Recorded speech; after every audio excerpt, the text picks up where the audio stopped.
9 बजे पौने 10 के करीब ही मैसेजेस शुरू हुए आना और ये तकरीबन 2 बजे तक चलते रहे लगातार थोड़े थोड़े टाइम के इमीडिएटली इन द मॉर्निंग मैंने सर को कमिश्नर सर को कॉल किया और उनको इस बारे में जो इंफॉर्मेशन दिया। जांच टीम है जो नगर निगम में इस नो ड्यू सर्टिफिकेट घोटाला की जो जांच कर रहे हैं, हालांकि पुलिस भी इस मामले में जो है शामिल हो चुकी है क्योंकि एफआईआर दर्ज करा दी गई है और इस समय ज्वाइंट कमिश्नर नगर निगम जो गगनदीप सिंह जी हैं वो हमारे साथ मौजूद हैं, जो ईओ मैम है वो हमारे साथ मौजूद है, निशा शर्मा जी हमारे साथ। करनाल के नगर निगम में अगर बात की जाए तो नो ड्यू सर्टिफिकेट घोटाले की आप खबरें लगातार सुन रहे होंगे सोशल मीडिया पर, अखबारों में, लेकिन आखिरकार ये मामला क्या है उस बारे में हम आपको विस्तार से जानकारी देने जा रहे हैं। और इस समय आप देख सकते हैं जो जांच टीम है जो नगर निगम में इस नो ड्यू सर्टिफिकेट घोटाला की जो जांच कर रहे हैं, हालांकि पुलिस भी इस मामले में जो है शामिल हो चुकी है क्योंकि एफआईआर दर्ज करा दी गई है और इस समय ज्वाइंट कमिश्नर नगर निगम जो गगनदीप सिंह जी हैं वो हमारे साथ मौजूद हैं, जो ईओ मैम है वो हमारे साथ मौजूद है, निशा शर्मा जी हमारे साथ मौजूद है। हम आपको बताना चाहेंगे कि किस तरह से लगातार जो है अवैध कॉलोनियों पर जो पीला पंजा चल रहा था और लोग निकलकर सामने आते थे कि हमारी रजिस्ट्री यहां की हुई है। लेकिन सबसे बड़ी बात है कि सरकार ने पिछले काफी दिनों पहले, काफी महीनों पहले इस तरह का जो एक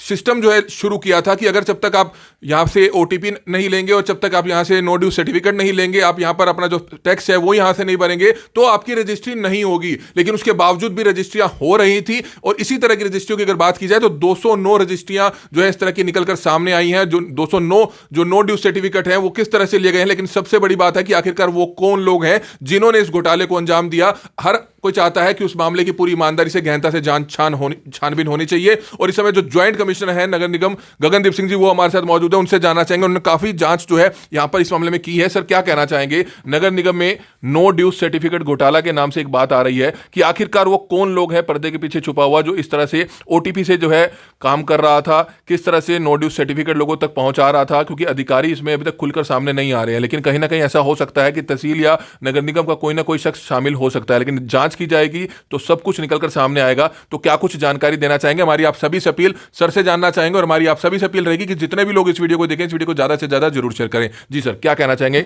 नो ड्यू सर्टिफिकेट मामले को लेकर?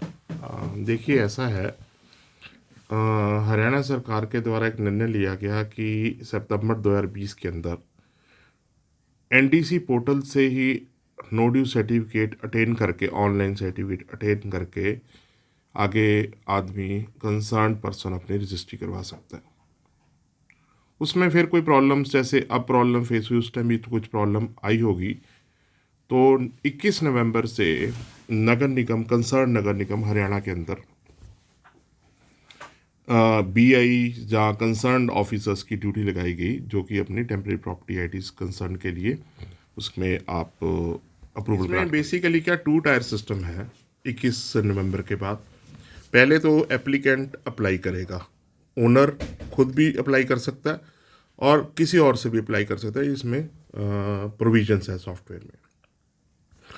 उसके बाद सेकंड टायर सिस्टम में वो हमारे ऑफिशियल के पास आनी ज़रूरी है। आती है तो उसके बाद हम चेक करते हैं कि अप्रूव्ड में है, अनअप्रूव्ड कॉलोनी में है। तो ग्रेजुअली हम इसमें से ये देखते हैं कि अगर ये अनअप्रूव्ड कॉलोनी में से है तो हम इसको रिजेक्ट कर देते हैं, और अगर ये अप्रूव्ड कॉलोनी में है तो हम इसको एक्सेप्ट करके और इसमें से आगे नो ड्यूज़ के लिए इसको हम गेटवे में डाल देते हैं। और जब बंदा नो ड्यू भरता है तो उसके बाद उसको एनडीसी जारी हो जाता है। अब जहाँ तक इसमें आप जो बात कर रहे हैं, फ्रॉड हुआ या illegal temporary property IDs create की जिसके आगे चल के एनडीसी सर्टिफिकेट्स क्रिएट हुए, देखिए इसमें सिंपल सी बात ये है कि सबसे पहले तो एप्लीकेंट इन्वॉल्व है, जिसने मतलब और owner of the property direct benefit उसको होना है, उसने अनअप्रूव्ड कॉलोनी में अपना प्लाट बेचना है, खरीदना है, जो भी इशू है। और दूसरा, अगर अप्रूव्ड कॉलोनी में भी एनडीसी जारी हुआ है तो उसको बिल्कुल लीगल तरीके से उसको लेना चाहिए था। और फिर जिस बंदे ने इसमें पैसे भरे, और थर्ड आ गया अप्रूवर। अब अप्रूवर का क्या तरीका है कि पहले मोबाइल पे ओटीपी आएगा, लॉगिन करेगा, फिर अप्रूवल ग्रांट करेगा। 209 जो अवैध हमारे पास प्रॉपर्टी आईडीज निकल के आई हैं, उसकी जांच करने में पता ये चल रहा है कि एक कॉमन नंबर नवंबर, दिसंबर और जनवरी के बीच में चल रहा है, जो कि 9 टाइम्स 9 है और 0 है। ये हमारे एक जो जसबीर सिंह असिस्टेंट के नंबर के सामने ये लगा दिया गया नंबर। अब ये पता नहीं भी किसने लगाया, वो तो अब जो हमने FIR रजिस्टर कराई है उससे लॉग निकलेंगे, तो लॉग निकलने से पता चलेगा कि ये नंबर अल्टीमेटली कैसे आया। अब जसबीर सिंह का ये नंबर नहीं है। जब जसबीर सिंह का नंबर नहीं है तो ये नंबर है किसका? इस नंबर पे OTP आए और इस नंबर ने आगे किए तकरीबन 60-70% काम ये कल्ला ही मोबाइल कर गया। सिमिलरली हमारा एक BI था, वो यहाँ से ट्रांसफ़र होकर चला गया 3 महीने पहले। उसने आज तक एज़ पर हिज स्टेटमेंट जो उसने मेरे को रिकॉर्ड कराई पानीपत, वो ट्रांसफ़र होकर चले गए। तो उन्होंने कहा कि जी मैंने तो आज तक अप्रूवल ग्रांट नहीं की। तो जनवरी के महीने के उसके मोबाइल नंबर से अप्रूव होके आई। सिमिलरली मेरा दूसरा BI है, वो ये स्टेटमेंट देता है कि जो मैंने अप्रूव करी वो मेरी ये लिस्ट है और ये IDs मैंने अप्रूव नहीं करी। I don't know what is the modus operandis, कैसे ये अप्रूव हुई।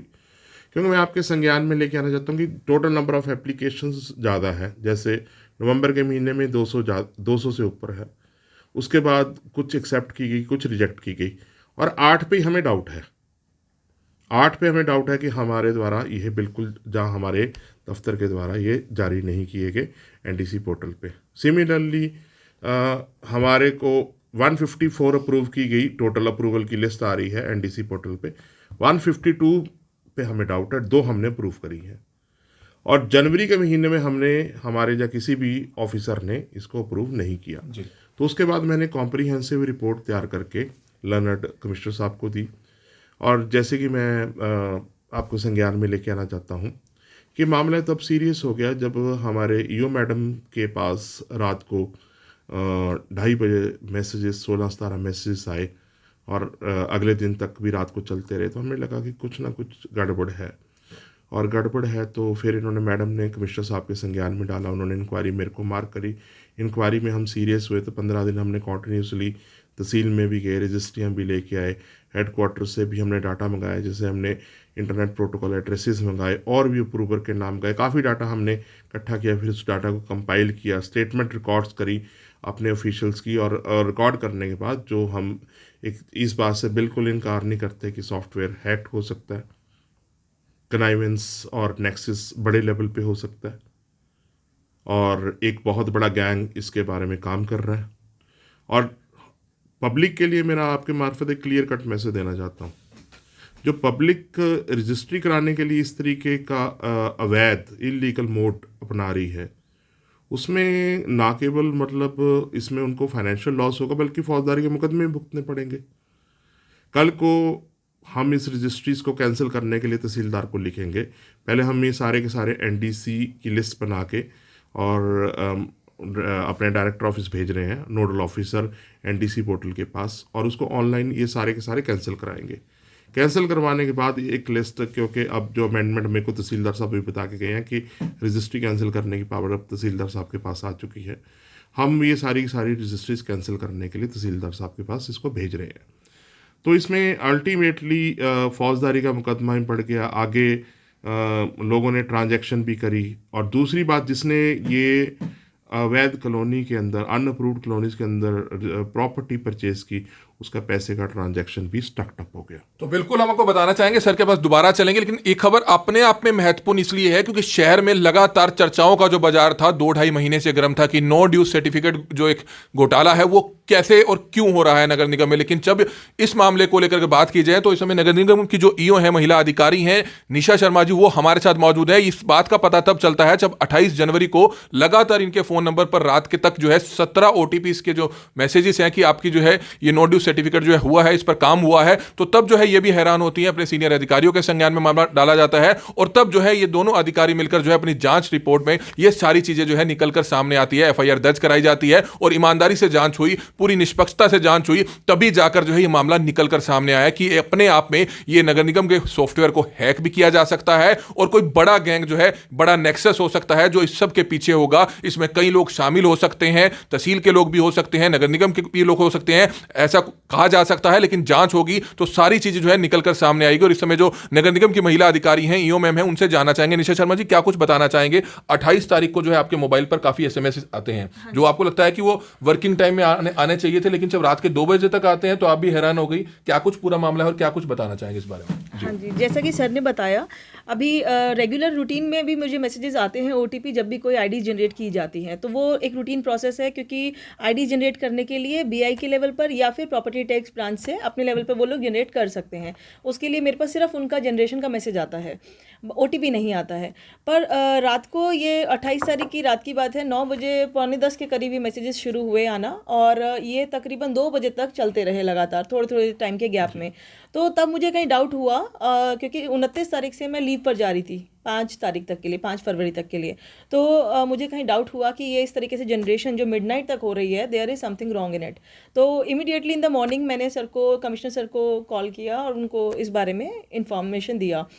तो उसके बाद जब मैं 5th को वापस आई, then I got to know कि सर के पास इंक्वायरी मार्क हो चुकी थी ऑलरेडी। तो कहीं ना कहीं कुछ फ्लॉज भी थे जो दिक्कत आई हमारे को, क्योंकि उससे पहले 4 जनवरी से पहले प्रॉपर्टी आईडी के इस पोर्टल के ऊपर कोई भी अटैचमेंट नहीं लगाने का था प्रावधान, सिर्फ एक खसरा नंबर डलता था। वो खसरा नंबर की लिस्ट हर जगह प्रोवाइड होती है अप्रूव्ड एरियाज़ की। तो एनी एप्लीकेंट वो उसमें अगर नंबर डालता है अप्रूव्ड एरिया का, तो उसमें हम लोग उसको अप्रूवल में वो आ जाता है। और अगर वो अपना अनअप्रूव्ड एरिया का कोई नंबर डालता है तो वो पोर्टल उसको आगे सबमिट का ऑप्शन ही नहीं आता है। मगर हम लोगों ने ये पॉइंट रेज किया डायरेक्टर ऑफिस में, और उसके बाद 4 जनवरी से ये चेंजेस उसमें आया, और हमारे पास ऑप्शंस आए, प्रोविजन आया कि हम लोग 4 पेपर्स, कोई भी डॉक्यूमेंट्स उसमें सपोर्टिव लगा सकते हैं। तो उसके बाद से थोड़ा सा ये था कि ये कंट्रोल में सिचुएशन आ जाएगी, हम लोग भी मौके पे देख सकते हैं कि अप्रूव्ड या अनअप्रूव्ड एरिया का कोई उसके पास वैलिड डॉक्यूमेंट लगा हुआ हो। बट जब ये रात को ये 28 तारीख वाला आया मामला, उसके बाद हम लोगों ने पोर्टल में फिर डिटेल में जब लॉगिन किया, 29 की मॉर्निंग में ही मैंने उसमें स्क्रीनशॉट लिया। तो जैसे विकास बीआई का नाम आ रहा है कि उनका आईडी एक्टिव था, मैंने उस स्क्रीनशॉट को फॉरवर्ड किया कमिश्नर सर को भी, उसमें वो इनएक्टिव शो कर रहा था ऑन 29 जनवरी। मगर अब हमारे पास जो लेटेस्ट एक रिपोर्ट आई है उसके हिसाब से 10 फरवरी तक उनकी आईडी एक्टिव थी।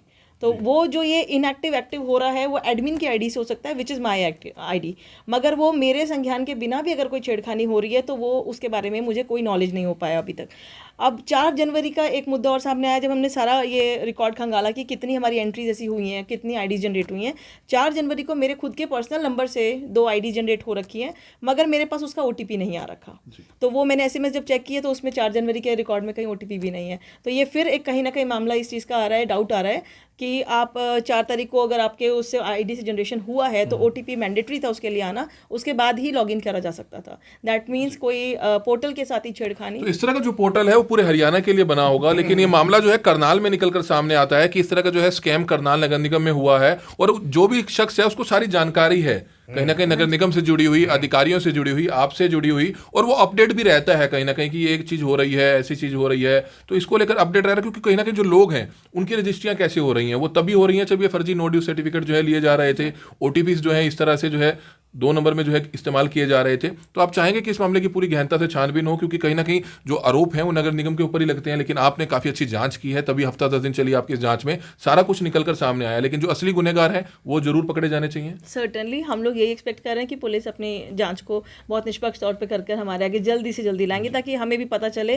किस लेवल पे ये दिक्कत आ रही है और किस लेवल पे छेड़खानी की गई है, जो कि एक अपने आप में ही गुनाह है। और पोर्टल पे भी जो सर्टिफिकेट जारी होते हैं उस पर भी साफ लिखा होता है, हमारी धाराएं मेंशन होती है कि अगर एप्लीकेंट किसी तरीके की गलत इन्फॉर्मेशन दे रहे हैं तो वो उसके लिए खुद रिस्पॉन्सिबल होंगे। लेकिन जो एप्लीकेंट्स हैं, जो प्लॉट धारक हैं, जिन्होंने रजिस्ट्रियां कराई हैं अवैध कॉलोनी में इस चीज का इस्तेमाल कर और इस नेक्सस का कहीं ना कहीं इस्तेमाल कर, तो उनके खिलाफ भी केस रजिस्टर होंगे। सर्टेनली हाँ जी, उसमें ऑलरेडी हो चुका है जी। तो आप देख सकते हैं, सबसे बड़ी बात है नगर निगम के तमाम अधिकारी, चाहे ज्वाइंट कमिश्नर गगनदीप सर की बात की जाए, मैडम की बात की जाए, लगातार लोगों से अपील करते हुए नजर आ रहे हैं कि अगर आपकी कॉलोनी अवैध है, अगर आपके पास कोई इस तरह का तहसील से या कोई नगर निगम से अगर कोई शख्स आता है या कोई भी कर्मचारी आता है कि मैं आपकी रजिस्ट्री करा दूंगा, कोई बाहर का थर्ड पार्टी से कोई भी आता है, तो आपने उसमें नहीं जाना है। क्योंकि अगर आप जिस तरह से आप देख सकते हैं कि 209 मामले जो है सामने आए हैं, इतनी रजिस्ट्रियां हुई हैं, और अगर बात की जाए तो नवंबर माह से, क्षमा चाहूंगा, नवंबर माह से पहले भी जो रजिस्ट्रियां हुई हैं उनका भी रिकॉर्ड जो है मंगाया गया है, ताकि उसको भी जांच किया जा सके कि इस तरह का जो स्कैम है वो कितने समय से जो है अंजाम दिया जा रहा था,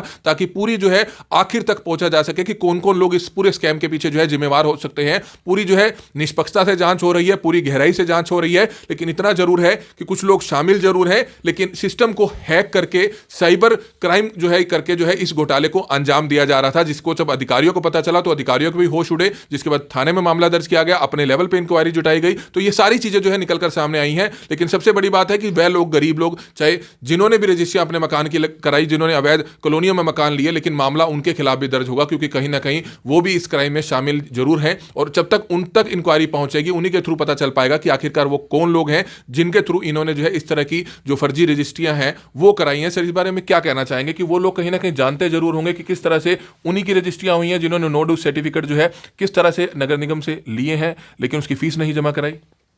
फीस तो जमा हुई, उस फीस जमा कराने की बात नहीं है। जैसे मैडम ने बताया कि एनडीसी पोर्टल पे रॉन्ग इन्फॉर्मेशन, सबसे पहले जब हम फर्निश करते हैं ना अपनी इन्फॉर्मेशन, तो उसमें सबसे पहला स्क्रीनशॉट यही आता है डिस्प्ले, कि अगर हम रॉन्ग इन्फॉर्मेशन डिस्प्ले करें, डालेंगे इसके अंदर, तो आईपीसी और म्युनिसिपल कॉर्पोरेशन की अलग अलग धाराओं के अंदर आपके खिलाफ फौजदारी का मुकदमा दर्ज कराया जा सकता है।